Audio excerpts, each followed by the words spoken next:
नमस्कार साथियों, स्टेनो मार्गदर्शन चैनल में मैं आपका पुनः हार्दिक स्वागत करना चाहता हूं। मैं आज आपको 80 शब्द प्रति मिनट लिखते से बोलने जा रहा हूं, जो ITI स्टेनो में आता है।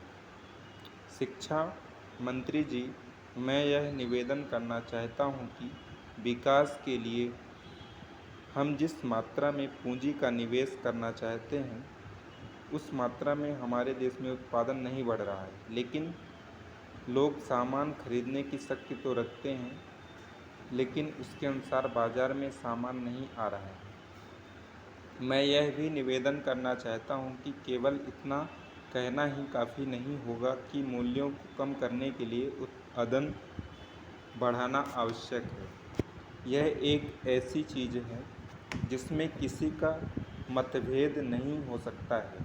देखने में आता है कि सरकार की नीतियां कीमतों को बढ़ाने में तो अब सहायक होती हैं, लेकिन उनसे उत्पादन में वृद्धि नहीं होती है। पूर्ण विराम। मैं चाहता हूं कि सदन में इस बात पर गंभीरता से विचार किया जाए।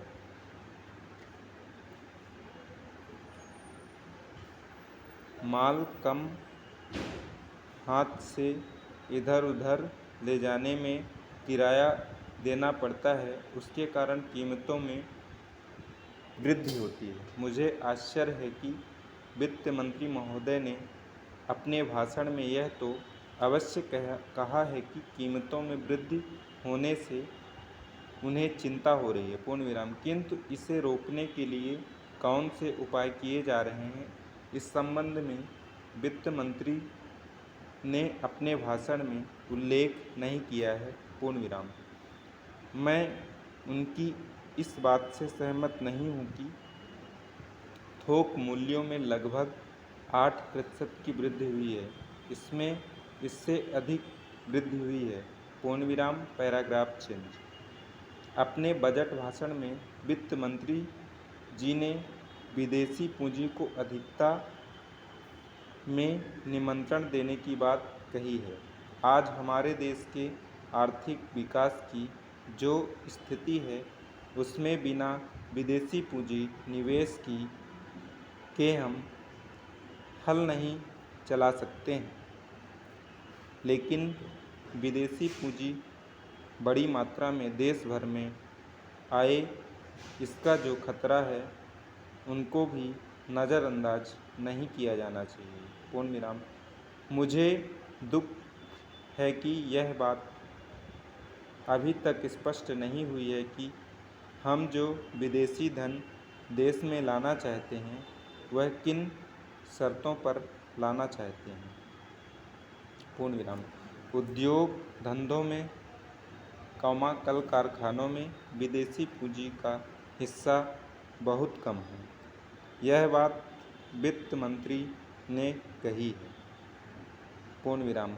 ध्यान देने की बात यह है कि विदेशी धन पर हमारे देश में जो मुनाफा हो रहा है, वह अन्य देशों की तुलना में काफ़ी है, और यदि विदेशी पूंजी मुनाफे के लिए देश में आना चाहती है, तो उसे देश में अभी काफ़ी सुविधाएं दी जा रही हैं, पूर्ण विराम। मैं आपके माध्यम से सरकार का ध्यान इस बात की ओर दिलाना चाहता हूं कि हमारे देश में धन चंद लोगों के पास एकत्रित होता रहता है। यह स्थिति ठीक नहीं है, पूर्ण विराम। सरकार को गंभीरता से इस समस्या पर विचार करना चाहिए और देखना चाहिए कि हमारे देश का धन कुछ ही लोगों के हाथों में ना जाने पाए, पूर्ण विराम। पूंजी कुछ हाथों में से रोकने के लिए सरकार ने कुछ कदम उठाए भी हैं।